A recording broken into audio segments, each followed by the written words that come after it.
Good afternoon, everybody. I don't want to interrupt us getting important things to get in the coffee, but we've got 1 hour, I think. Frankly, I've got 37 slides, which I want to try and get through in 40 minutes if I can.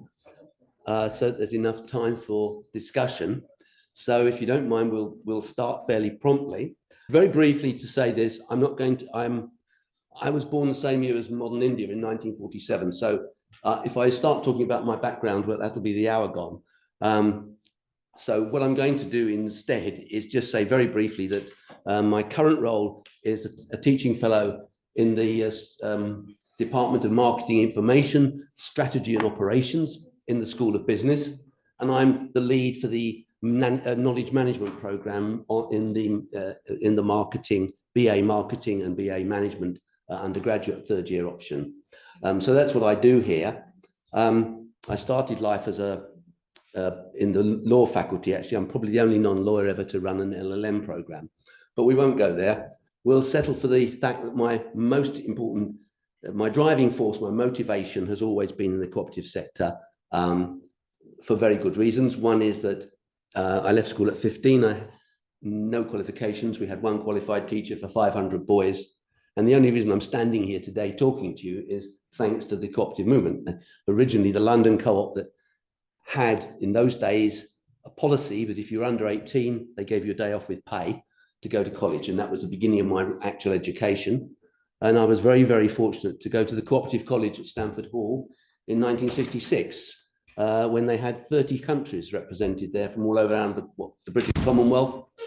I was lucky enough to have 2 years residential education, living and working with people from 30 countries, which was a fantastic experience, and was able to go to Sussex University in '68, where I read political science in the School of African Nation Studies. At the time, I did it because I was just interested. I never thought I was going to end up trolling around Africa and Asia, actually working with co-ops and with credit unions, but as fate turns out, I was actually able to do that. But originally, I was a trade union official. And again, my background in African nation studies was very helpful because I actually have a small footnote in British labour movement history, in that I negotiated the first collective agreement ever recorded, at any rate, that was actually translated into a foreign language, which was Punjabi, because none of my members could speak English. We did it all through interpreters. And I did quite a lot of work with the Asian community, that was the burgeoning Asian community in the early 70s, when they were having lots of problems. Just one very brief anecdote. I remember contacting an Englishman who was running a toffee factory in Leicester at the time, and he was paying his Asian women between £11 and £18 a week, when the rate should have been 35. And when I contacted him to say we need to get the proper rate in, and collective bargaining and all the rest of it, he said he fought the war to stop people like me. At which point I said, well, in that case, you should have been on the other side. Anyway, enough anecdotes, enough introduction. This title is Co-ops, a Means for Progressive Capitalists. Are there such a things? I hope so. This makes me an idealist immediately, doesn't it? To invest in mobilizing the poor in the absence of government. And I think we are living in a period of government interference, but not government support for the poor. Government controls, yes, there's lots of controls out there, but where's the real support? And about mobilizing more, because I don't believe that we should be talking about aid. I think we should be talking about enabling people, empowering people to run their own economies and to live their own lives and create their own wealth. And one of the things about the cooperative movement is that that's what it was born to do. That's what it was supposed to do. So anyway, I'm going to give you 3 starting hypotheses. They're not really hypotheses, they're more knowledge claims, really, and I'm not going to attempt to prove any of them today. Then I'm going to give you 3 short case studies in cooperative-led social transformation. My own country, the United Kingdom, is the first. I want to talk about Mondragon in the Basque region of northern Spain. And I want to talk about an industry that was challenged. It wasn't transformed, but it was certainly challenged by the UK Cooperative Bank in the banking sector. And then I want to look at the enemies of cooperative social transformation, both macro and micro levels. And I want to talk about competing models of capitalism and where the labour movement should be and where I think all progressive people should be in terms of which model of capitalism is appropriate. And I'll come to that in a little bit later. But the micro level, we need to deal with the issues of managerialism. And one of the contradictions, one of the tensions in my thesis and my presentation is that I have to admit that, quite frankly, one of the barriers to the cooperative mobilization of the poor is the cooperative movement. That's simply a simple fact. We need to explain that, and I hope to do that in the course of the next few minutes, and to look at how we might overcome it. And then I want to talk about new models of cooperative and new financial structures. And I'm going to refer to an old one, the UK Cooperative Productive Federation, which got going in the 1880s and was going really until quite recently. Scott Bard, the Commonwealth and the Industrial Common Ownership movement in the 60s. And then I want to very briefly talk about the 2023 Cooperatives, Mutuals and Friendly Societies Act, which actually takes us back to the situation in 1832, and I'll explain that. Then a quick word on conclusions, if I can get, if we're not thrown out of them in the meantime. My starting hypotheses are, as you might imagine, being born in 1947, I'm one of Mr. Attlee's babies, so you'll forgive me for quoting or misquoting Herbert Morrison, Deputy Prime Minister at the time, who said that the first task of any reformer is to mobilize the people. And as far as I'm concerned, that means progressive change must start in civil society organizations. There's no other way it won't start anywhere else. And my case studies in part 2 are going to be looking at that, and part 4 reflecting on ways forward. The second claim I'm going to make is that this isn't the crisis that we're in, and I mean, challenge me if you don't think we are in a crisis, but the crisis we're in isn't a crisis of capitalism. It's not the Marxist expectation that capitalism is about to collapse under the weight of its own contradictions. The crisis we're in is a contest between rival modes of capitalism at the moment. And that's and I'm going to say some fairly controversial things possibly about that on the way through. When it comes to the co-op, the third assumption is that there's been a total failure of leadership in the associations of labour to respond. They're trapped in their silos. There's always been enemies within. The labour movement is a contested terrain. And perhaps my own experience at the Cooperative College when I was 18 years old on the buses, London Transport Bus Conductor with 3 O-levels illustrates this. I was sent to be a student at the Cooperative College at 18 by the London Cooperative Society, which in those days was run by a fairly left-wing group of people. And the member education officer was a man called Henry Fair. And Henry Fair was a veteran of the International Brigade in the Spanish Civil War. Okay. I goes up for my interview. The principal of the Cooperative College was ex-military intelligence. And at the time I was in the Young Communist League. And so I don't need to tell you, the interview didn't go well. Okay. And I didn't get placed.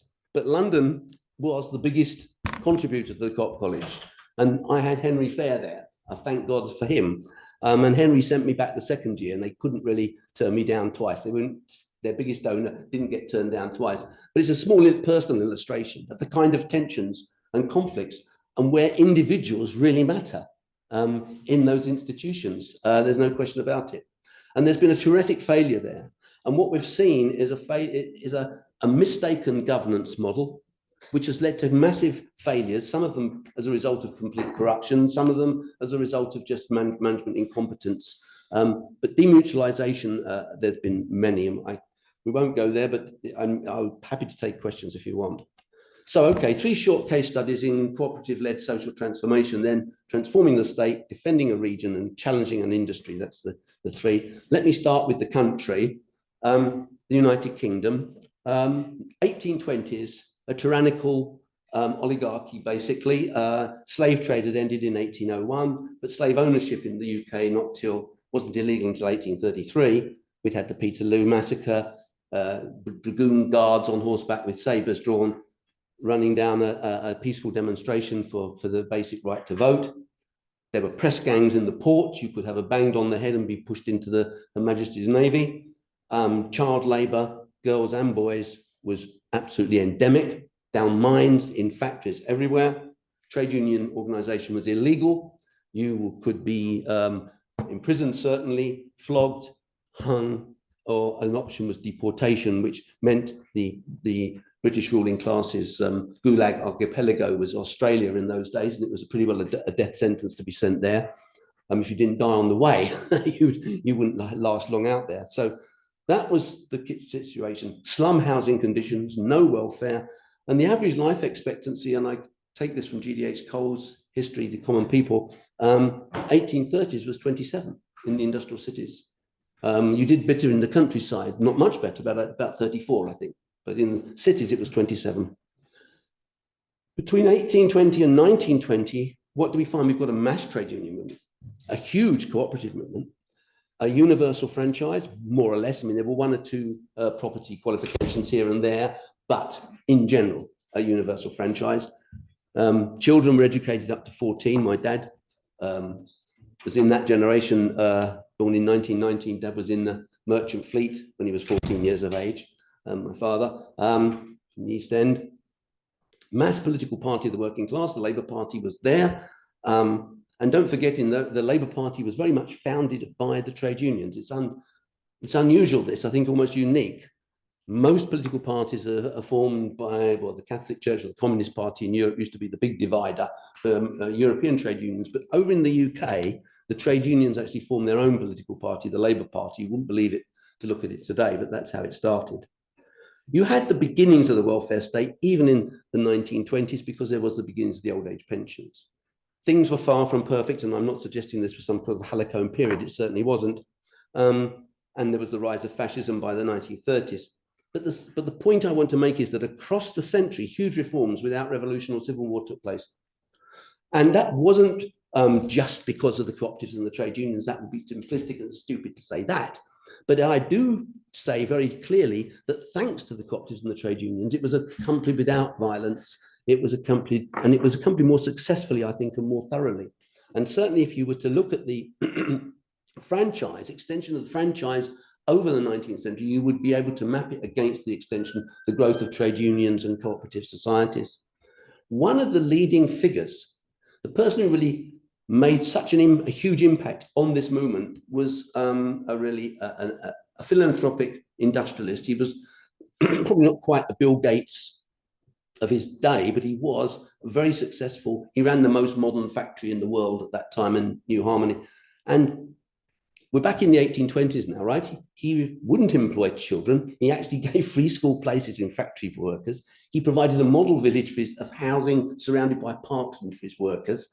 He provided fair price stores for workers' use. He had cultural facilities there for the workers.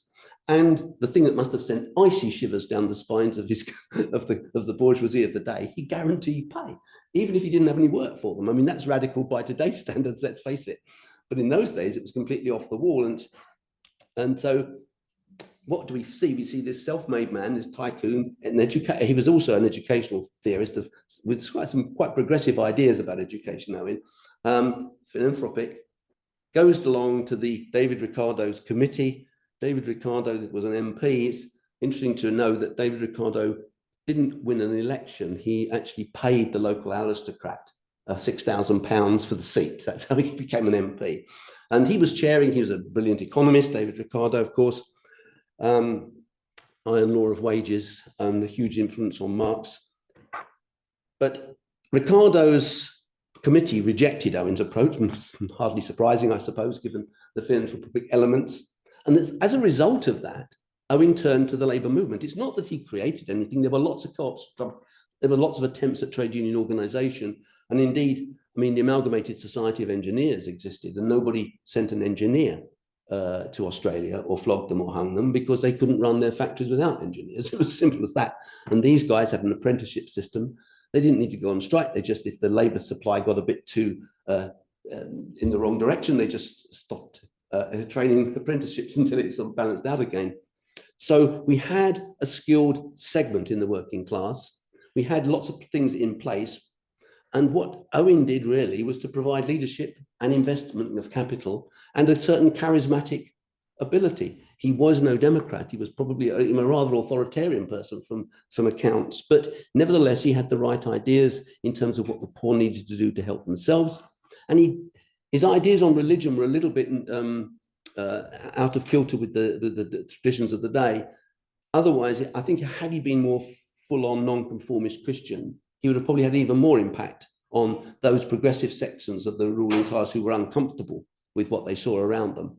But he did impact on the non-conformist Christians, particularly the Quakers and people like Fry, Cadbury, etc. The model village at Bourneville is almost certainly a tribute to the model village at New Harmony. And of course, a bit later on in the century, Jesse Boots established the Institute of Welfare Workers, which is now the Chartered Institute of Personal Development, which I'm a fellow of. So he had a lot of impact in that area, but it's really on the trade union and labor movement that he had the biggest impact. And he chaired the very first Congress of co-ops anywhere in the world, 1832, and that principle is a very important principle, because had they stuck to it, it would have changed, I think, the history of this country and maybe the world, because we were so dominant in those days. The principle of none of the surplus should be divided.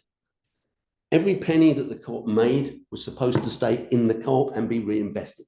And the idea was that you would gradually build up a self-sufficient economy owned and controlled by the people.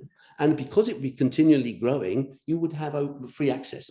Everybody will be able to come into it. Nobody was going to be left out. It was an inclusive concept. Now, of course, bear in mind, this is the 1830s and 40s. This was the hungry 40s, as G.D.H. Cole called them. Lots of poverty, lots of dire poverty. And don't forget, most working people couldn't read and write in those days. And everybody points to the failures of Owen's communities. And the numbers of failures of different attempts at finding a cooperative and associational solution. But this was a period of enormous experimentation. And I don't think we should be surprised that they had failures. There was no, there was no European Social Fund. There was no ways in which anybody else was giving them help. It was either coming from the rich or it had to come out of their own organized position. And one of the guys who really came up with the right solution was a doctor called William King from Brighton, who established a Co-operative and actually showed how the incremental accumulation of capital, of money, alongside the application of labor, could enable workers to independently create their own value. And I think that's a very, very important thing to understand, because the whole idea of this is really based on not Ricardo's economics, because the iron law of wages would argue that there was no opportunity for any discretionary income for the working class. But what Adam Smith's theory of labor was much more looser, just said, workers can create their own value. It's one of the principal reasons in which we can get value added and create wealth, not the only one. And it was on that basis of the labor theory of value, a la Smith, that the labor movement really started in this country. And the point about that, and the political point about that, and I think it's so important to understand, is that this was a socialism that was not calling for expropriation of anybody else's money. All the English socialists were saying at the time was, hey, give us a break, just let us do what we want to do, and we will create our own wealth. We don't need yours. And for a lot of the ruling class, particularly the ones who were concerned about after all, the French Revolution wasn't that long before, looking at the situation and thinking, well, isn't this a safe way forward? Shouldn't we be supporting these people? And that's why I think we got the growth and the transformation we did in this country. However, it all went sadly wrong. And there are really three major failures and defeats at this period, which are worth pointing out. One was Thomas Hodgkin's expulsion from the Mechanics Institute in London. Hodgkins had been one of the key figures in the English labour economists, who were, Marx called them utopian. That's rubbish, actually. I mean, there's nothing utopian about what the English labour economists were doing. They were very practical human beings trying to find solutions. What's actually utopian is Marx's idea that somehow the working class would be ground down, down and down and down, and then there'd be this bloody revolution, and out of that would come socialism. Now, to my way of thinking, that's utopian. There was no basis for that, no scientific basis. Marx was terrific in many areas. I certainly think his model of capitalist growth and instability is pretty useful, but I'm not, but that doesn't mean he's right on this issue. And it does seem to me that Hodgkins was one of those guys who was a leading political economist who had the realization that working people needed to control the development of technology. And the Mechanics Institutes in those days was that attempt. And Hodgkins was a leading light in that. Unfortunately, he got maneuvered out, and liberal financier called Bert Beck and Francis Place, supported by a guy called Francis Place, a radical politician of the day, got rid of poor old Hodgkins. And as a result of that, the labour movement itself got detached from these Mechanics Institutes and were no longer, you didn't have a left-wing control. And Hodgkins was really interesting, by the way, on the side, because he had a labour process theory in 1827, in Labour Defended in 1827. He produces a labour process theory even then, long before Das Kapital or Harry Braverman and all the rest of it later. The second big defeat was in 1864, which effectively was the first demutualization. The Rochdale Society had carried on. Now, they started out with a shop because it didn't require much capital. You then made the capital, then you reinvested it in manufacturing, and then you go from manufacturing into land. That was the sort of idea, basically. 1864, Rochdale were doing really well, and they'd gone into a business with a group of bakery workers and established a flour mill.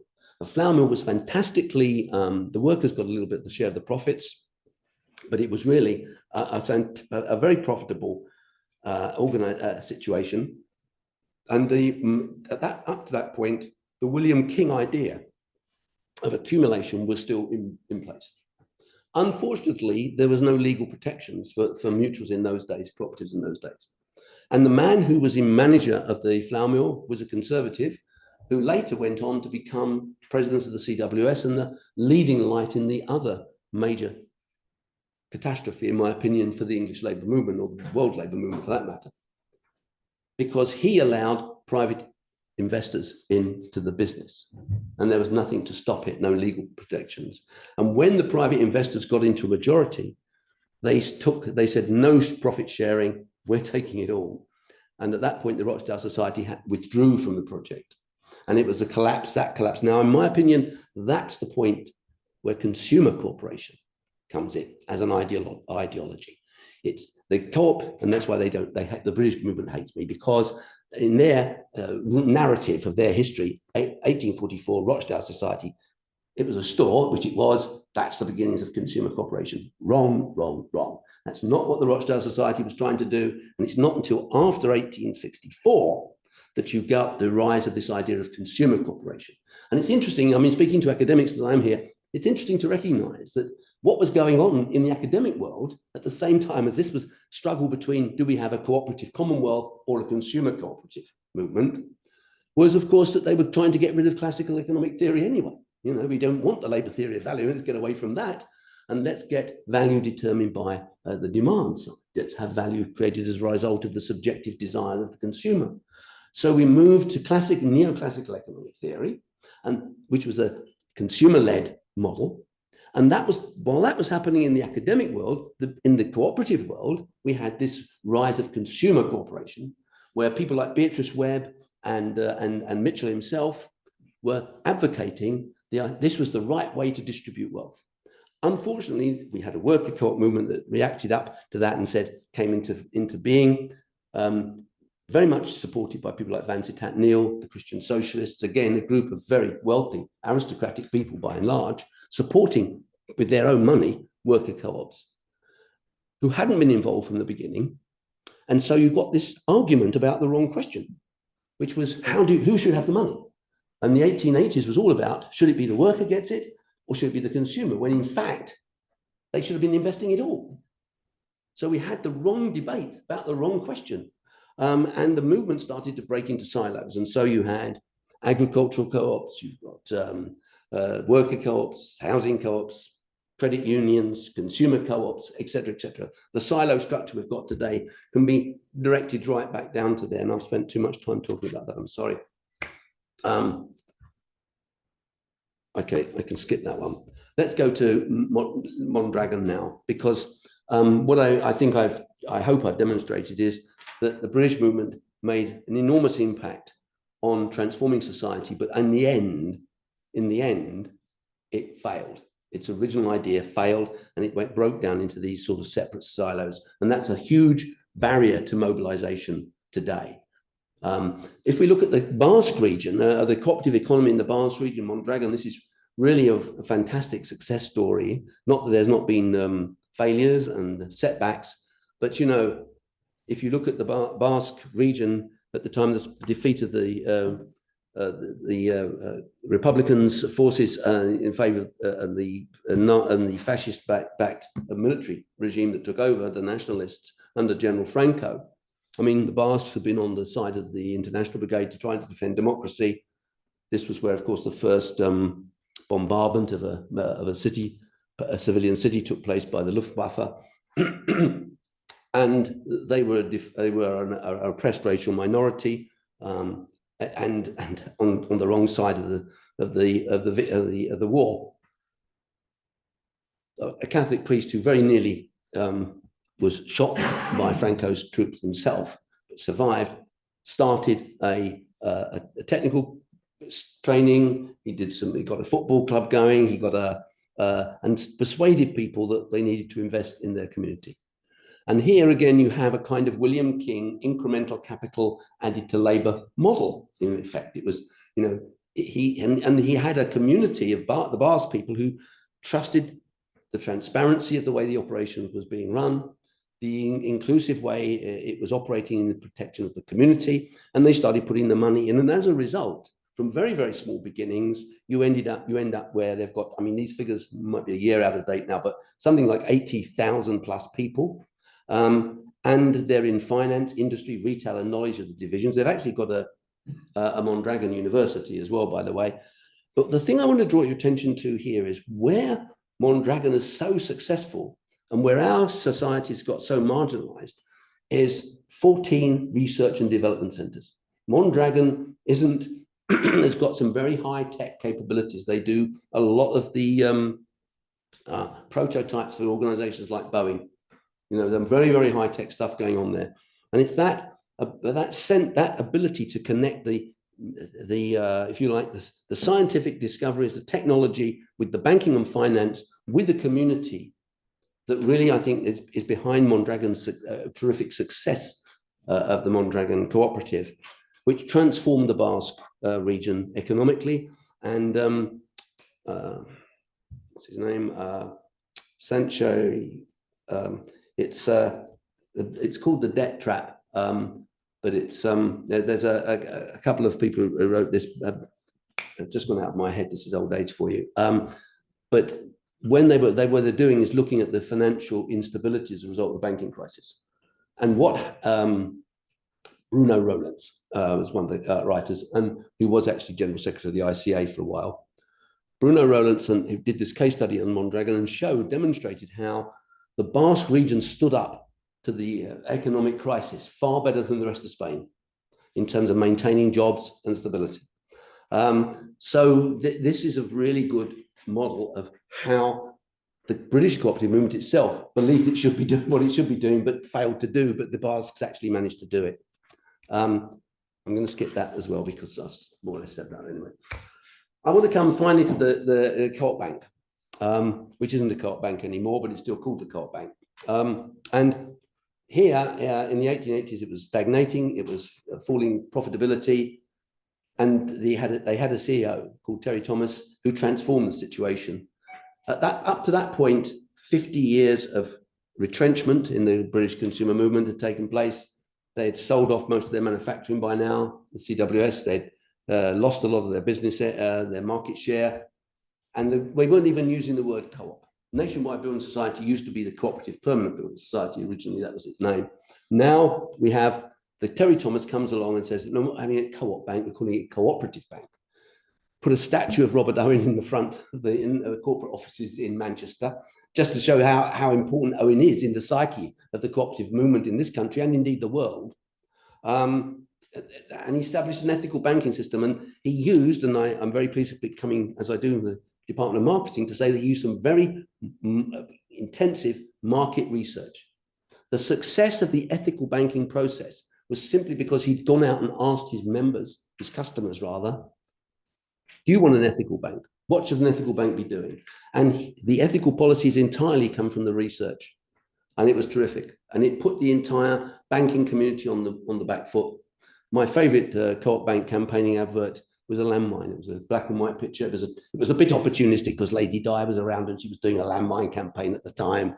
And they just put this advert out and it said, there's the landmine, it says, the cooperative bank does not invest in these, does yours? And of course, we all know the answer to that question. The thing about this was that it made record profits. They had a fantastic model of stakeholders, including past and future generations. The reports that they did, their sustainability reports, won international prizes, by the way. 80 different measures of value added around this group of stakeholders, including past and future generations. The bank reported on what it was doing there as well.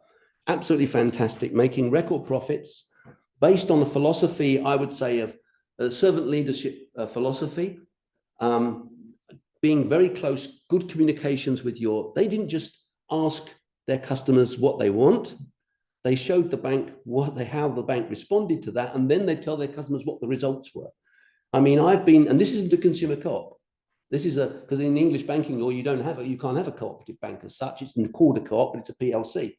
But they treated it under Thomas's leadership just as if the customer was like a member. And I mean, I've been a member of a number of consumer societies. I have never been asked my opinion on anything, quite honestly, in all that time. Terry Thomas did it.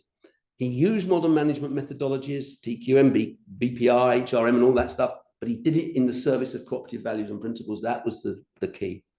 And it does, what Thomas demonstrates, as far as I'm concerned, is it's possible to have a progressive management that is actually visionary and that is actually going to engage with members and consumers, but you have to have the right person in that place. And I got to know Terry Thomas quite well because I wrote at the time in 1995 a small pamphlet criticizing the ICA identity statement in 1995. They had a new one.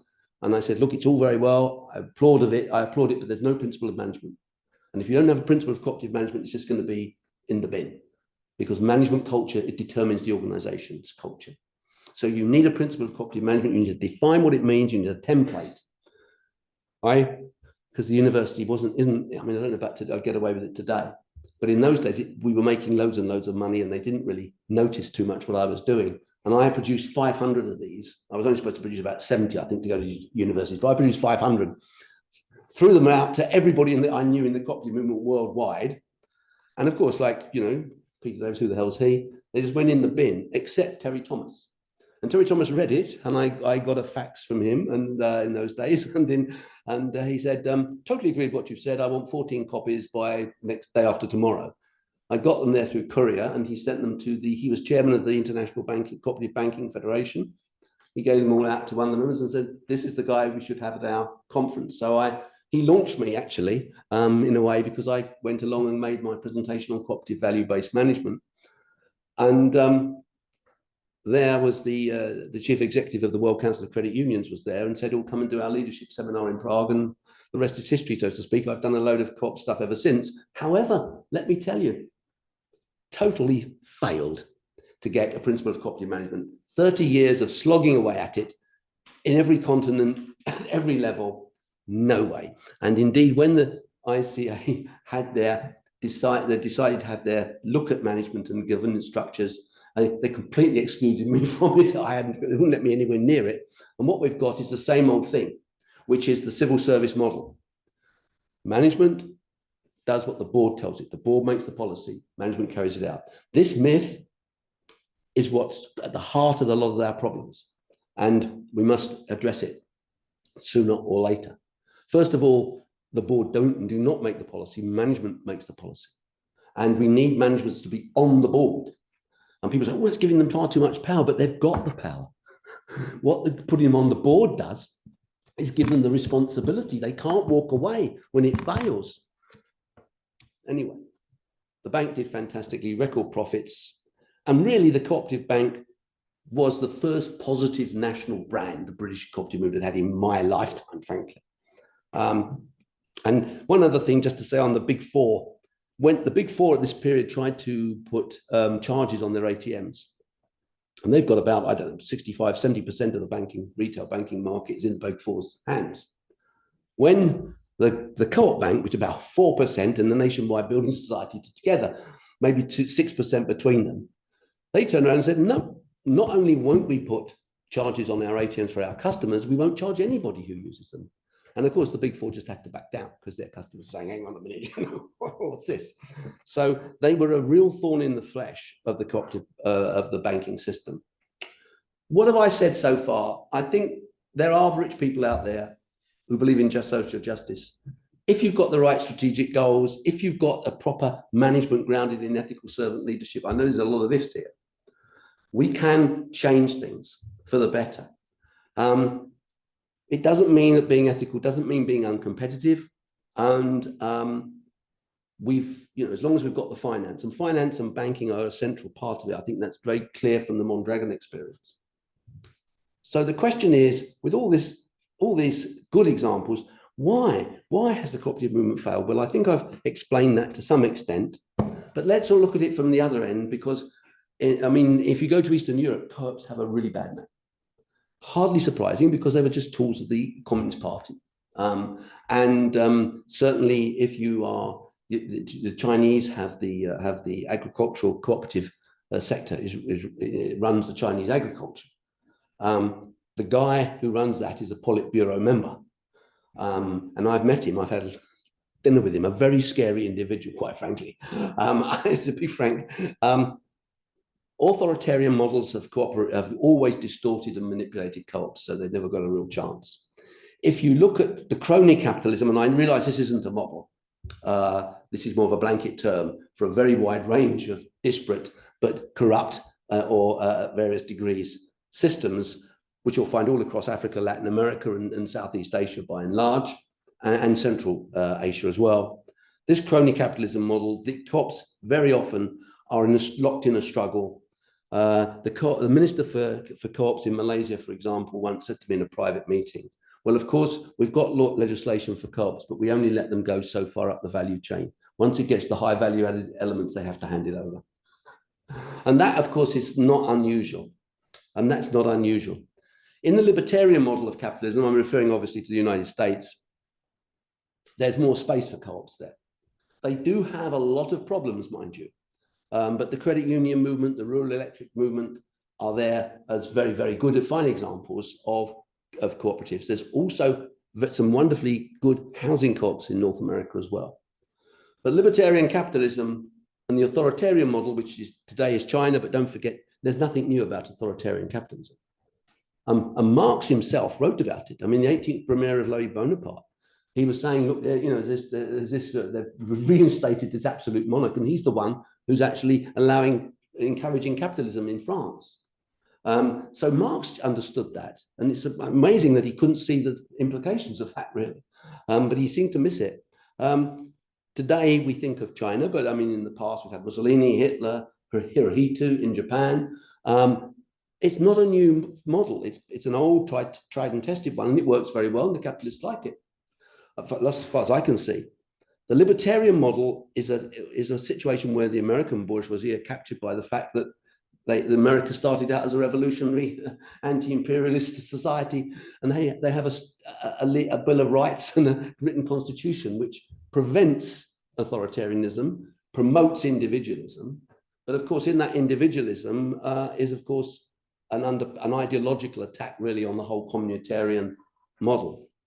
And then we have the social democratic model. Now, I'm not talking about the European Union as it is, although I think it's as close as we get to a social democratic model today. But I would like to take you back to 1956, where I was delivering newspapers at the time. And And I mean, I didn't like football, so I used to read the front pages. One of my saving graces, really. Harold Macmillan, old Etonian, Tory Prime Minister. What did Harold Macmillan run an economy?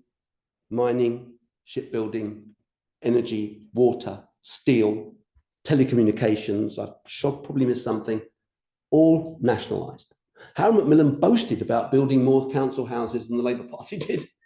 Now, no, I mean, this is, so far to the left of Jeremy Corbyn as to be unreal. I mean, that's the reality. That's how far to the right we've gone. Now, when I talk about social democracy, I'm talking about that kind of economy, a mixed economy, where we don't allow multinationals to monopolize our key infrastructure.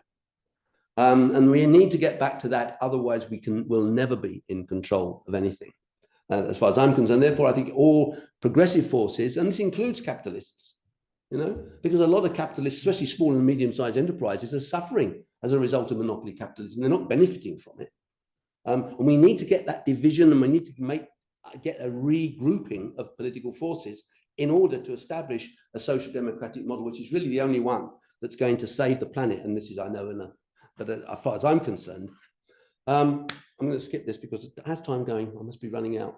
It's 18 to 3. Okay, I will stop in a few minutes then. I should be stopping in 2, but I'll go on for 7. How about that? 4 existential threats. I really don't need to tell you about these because you all know about them. I'm focusing on poverty because ultimately you can join up the dots. And the simple fact is that if we allow a great mass of people, now I'm a member of Oxfam, and most of my social statistics come from Oxfam, and I'm very trusting, so I think they're right.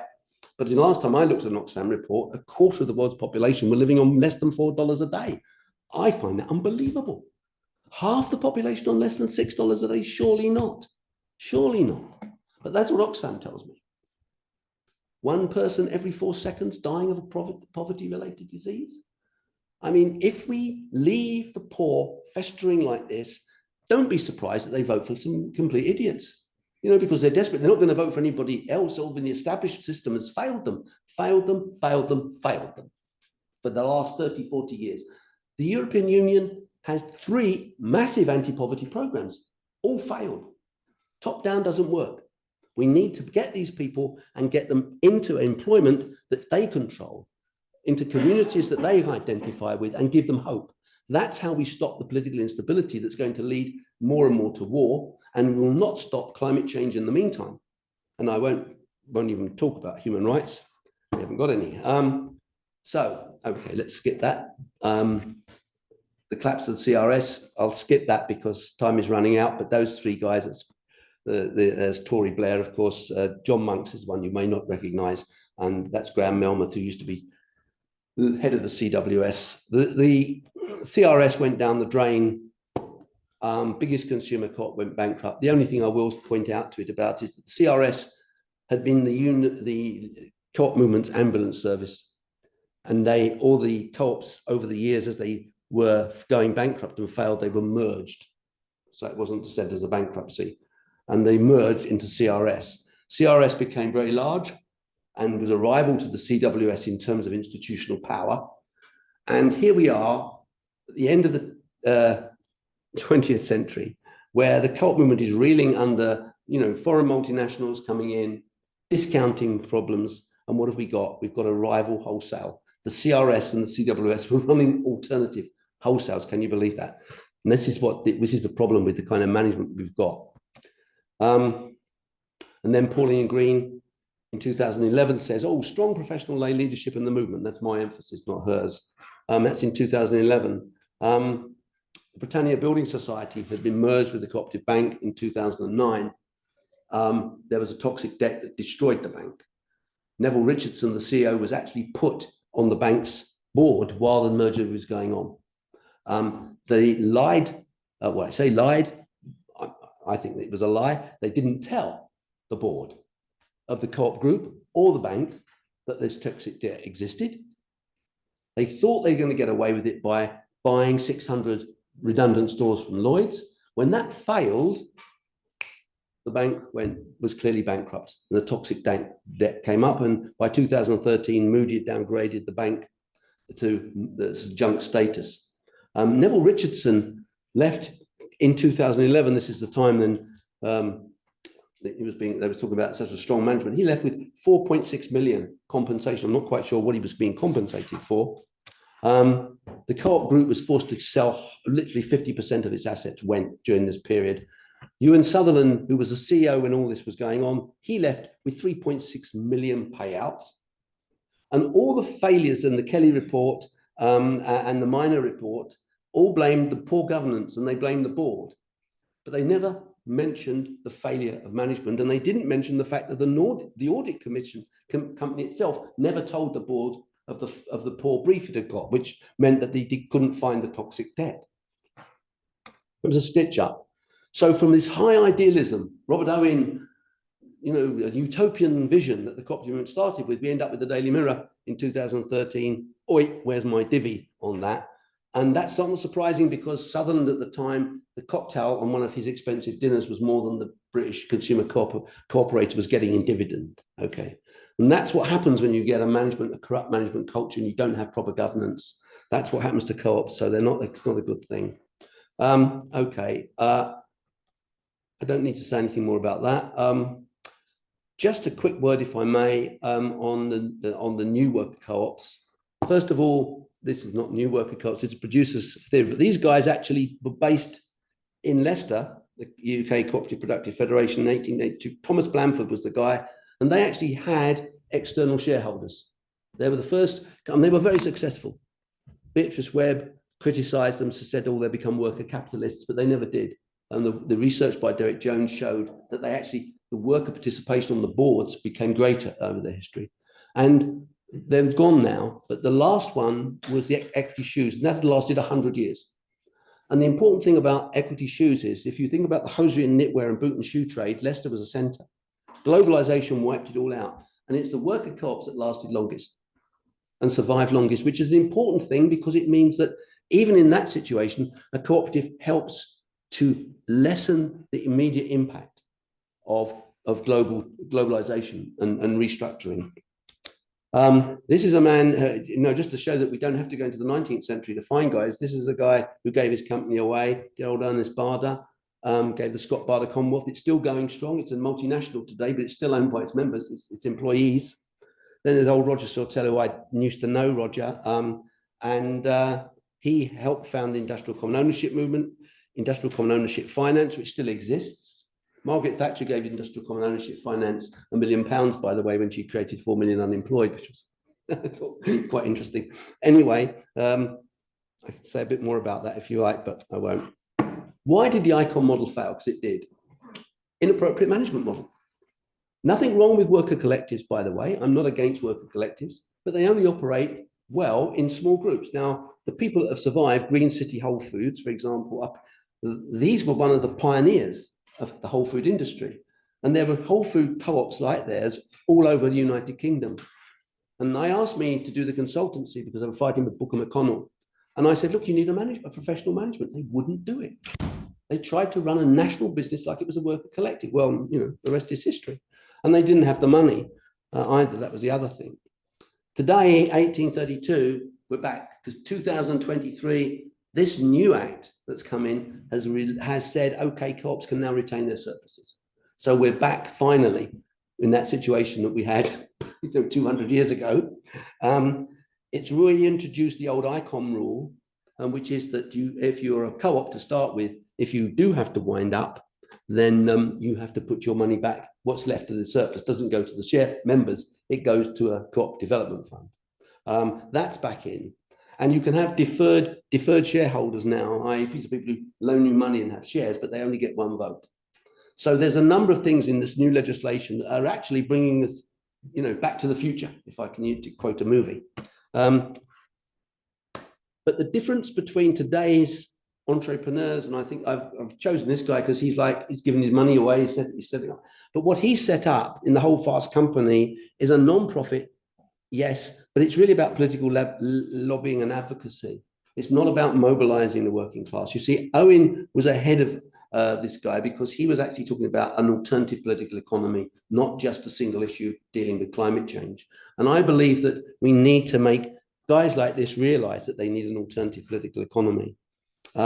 We need to promote capital investment for co-ops, but we need to promote them not on a business case, but on a case of human need. That's the really important thing. Yes, we can make lots of business cases for co-ops. There's a cooperative business association in the United States that does that very effectively. But it's dealing with people who have no business case. They're just hungry. They're homeless or they're desperate. What do? We need business models that will engage and mobilize them and give them an opportunity to rise up. That's what we need to do. And we need managers, professional managers. Those are the people who need professional management. They haven't got the skills to do it. And we need people who've got the skills and who have got that belief and who are not just motivated by getting up the slippery pole. That's the issue. It's urgent. That's my opinion. I tell you, I know I'm an old man and I do question myself sometimes. I think, Peter, are you being really, really pessimistic because you're getting old? You know, you can see the Grim Reaper just around the corner there. Or is it really bad? And quite honestly, I have come to the conclusion it's really bad, you know, and that we don't move quickly. The Grim Reaper may not get me before climate change does. I mean, my dear old Ma lived to be 95, and I honestly, that's for me, what's that, 13, 18 years away. I think I've got my arithmetic right there. 18 years from now, given that we've hit 1.5 already, indeed 1.7 at some points, you know, we're in a bad situation. And we've still got the same debate. David Ricardo, Robert Malthus. Ricardo, technology, human ingenuity will resolve the problem. Malthus, no, there's limits to what the planet can take. Today it's Musk and the Greens, but it's the same debate. Unlimited human growth is an inappropriate goal, I believe. The natural world will disappear if we keep going with that. And I think what we need is a business policy that answers the needs of the poor and technology that does that. And if not, we're going to end up in a bad way. And our future generations, and maybe our generation, is going to reap the benefits. So thank you very much for being very patient with me, letting me go on for so long. Thank you.